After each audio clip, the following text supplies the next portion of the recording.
안녕하세요. 해외 반응 전문 채널 해외로입니다. 오늘은 2023년 11월 2일자에 베트남 익스프레스에 실린 베트남인들은 동남아에서 한국 차를 가장 좋아한다 기사 요약과 기사에 달린 수많은 댓글들을 소개해드리겠습니다.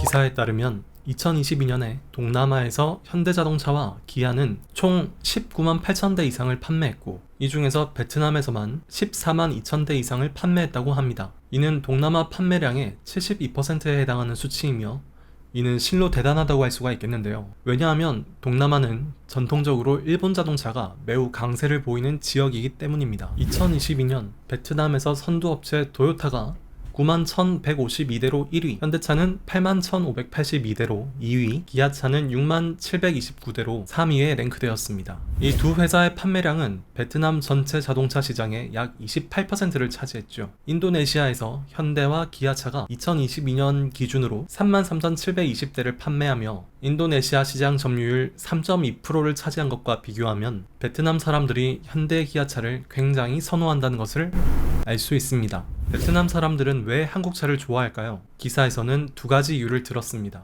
첫 번째, K-팝과 같은 한국 문화를 사랑하는 베트남의 젊은 세대가 많아진 것이 이유라고 소개했으며, 두 번째, 현기차는 베트남에서 주로 조립식으로 판매되기 때문에 옵션이 적고 디자인이 보수적이며 변화가 느린 일본 경쟁사 대비 옵션 선택이 유연하고 세련된 디자인에 최첨단 기술이 탑재되어 베트남 사람들에게 좋은 반응을 얻고 있다고 전했습니다. 이 기사에는 거의 300개에 가까운 댓글이 달렸는데요. 댓글 일부를 소개해드리겠습니다. 한국 자동차가 없었다면 20세기 인테리어의 자동차를 우리는 더 많은 돈을 주고 사야 했을 것입니다. 한국 자동차 덕분에 일본 자동차 업체가 더 많이 고객에게 신경을 쓰고 고객의 의견을 듣고 개선하며 동남아 시장 취향에 맞추려고 노력하고 있습니다. 현대와 기아는 베트남 고객을 존중하며 정성스럽게 차량을 생산하고 합리적인 가격에 더 나은 모델과 기술을 제공합니다. 반면 일본 자동차는 비교적 얇은 플라스틱, 시끄러운 엔진, 부족한 장비로 구성되어 있으며 베트남 고객을 충분히 고려하지 않은 것으로 여겨집니다.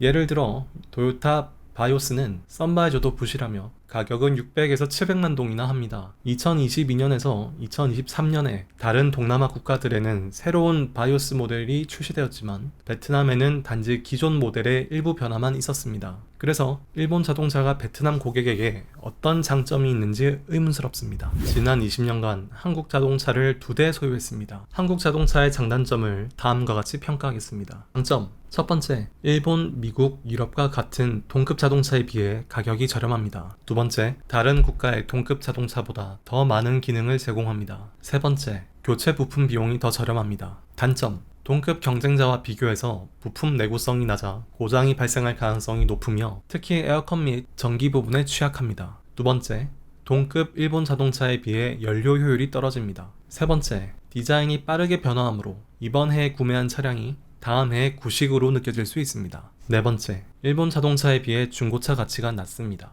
요약하면 한국 자동차는 내구성 면에서는 일본 자동차만큼 튼튼하지 않지만 최첨단 기능이 많아 기술을 좋아하는 사람에게 적합합니다. 가격 대비 사용 가치는 매우 만족스럽습니다.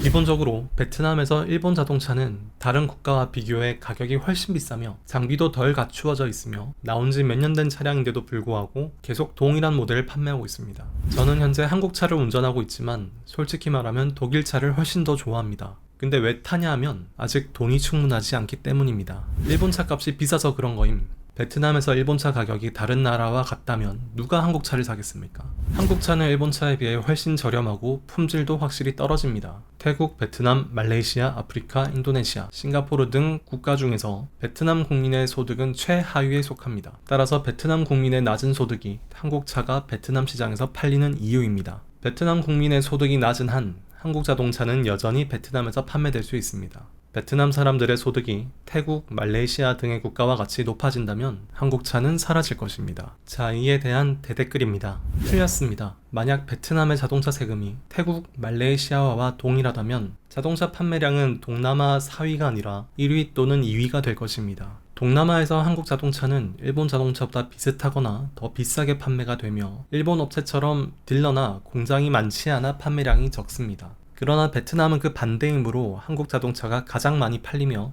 2022년에는 일본 자동차를 거의 따라잡았습니다. 2023년에는 한국 자동차 판매량이 일본 자동차를 추월할 준비를 하고 있습니다. 현재로서는 도요타와 판매량을 비슷하게 유지하고 있지만 매월 말에 판매량이 조금씩 따라잡고 있습니다. 만약 일본 자동차 업체가 베트남에서 가격을 인하하고 품질을 향상시키지 않는다면 2024년에 한국 자동차가 그들을 추월할 것입니다. 또 다른 대댓글입니다. 몇몇 사람들이 돈이 많은데도 불구하고 한국 자동차를 구매하는 이유는 일본 자동차 회사와 일본 자동차 팬들의 태도에 실망했기 때문입니다. 한국 차량은 매우 좋은 경험을 제공하며 저는 현재 기아 스포티지를 운전하고 있으며 제 선택에 매우 만족합니다. 베트남의 자동차 시장은 중국 시장과 비슷한 양상을 보이고 있습니다. 약 15에서 20년 전 중국에서와 같이 사람들은 아직 자동차의 핵심 가치인 프레임과 엔진과 같은 것을 이해하지 못하고 더 많은 고급 옵션을 선호하기 때문에 한국 자동차 판매량이 높습니다. 그러나 몇 세대가 지나면서 경험이 더해지면 기본적으로 일본 자동차를 선호하게 될 것입니다. 도요타와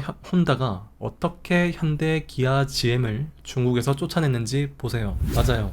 베트남은 오랜 시간 동안 한국 자동차 산업을 구원해왔습니다. 결함 부문에서는 한국차가 1위. 베트남인들은 여전히 저렴하고 아름다운 차를 우선시합니다. 역으로 말하자면 일본 차는 동남아에서 베트남인들을 가장 무시합니다. 베트남에서는 한국 차량의 품질이 다른 국가 차량과 동등하며 일본 차량은 높은 브랜드 이미지를 가지고 가격을 인하하지 않고 있으므로 결국 사람들이 한국 차를 선택하게 되었다는 것이 맞습니다. 베트남에서 일본 차를 구입하는 것이 가격 면에서 어렵기 때문에 대부분의 사람들은 한국 차를 선택합니다. 한국차 제조사들은 이러한 시장 조건을 이해하고 자동차에 많은 옵션을 제공하여 소비자들에게 더 많은 가치를 제공하려고 노력합니다. 그 결과로 한국차가 높은 가성비를 가지고 있으며 베트남에서 인기를 얻고 있습니다. 이해합니다. 베트남은 소득이 낮고 세금으로 자동차 가격은 높습니다. 베트남에서 한국차를 구매할 돈으로 이웃 국가에서는 일본차를 구매할 수 있습니다. 이 때문에 일본차가 더 매력적으로 느껴질 수 있습니다. 하지만 베트남에서는 여전히 한국차가 많이 판매되며 이에 대한 다른 이유들도 있을 것입니다. 이곳에는 분명히 나는 없어. 나는 한국차를 좋아해 본 적이 없어. 한국차가 등장하기 전에는 일본차가 시장을 지배했었지만 그들은 고객을 신경 쓰지 않았고 비싸게 팔았으며 옵션은 부족했습니다. 전 세계적으로 새로운 모델이 소개되었을 때도 베트남에는 예전 모델을 판매한 경우도 있었습니다. 한국차가 등장한 뒤로 일본차는 바닥에 처박혔습니다. 한국의 자동차는 외관만 꾸미는 데 능하며 품질, 안전 및 기능 면에서 베트남 자동차에 뒤처집니다. 많은 사용자들은 시간이 지나면서 이를 깨달았고 이전의 일본 자동차처럼 상황은 곧 바뀔 것입니다.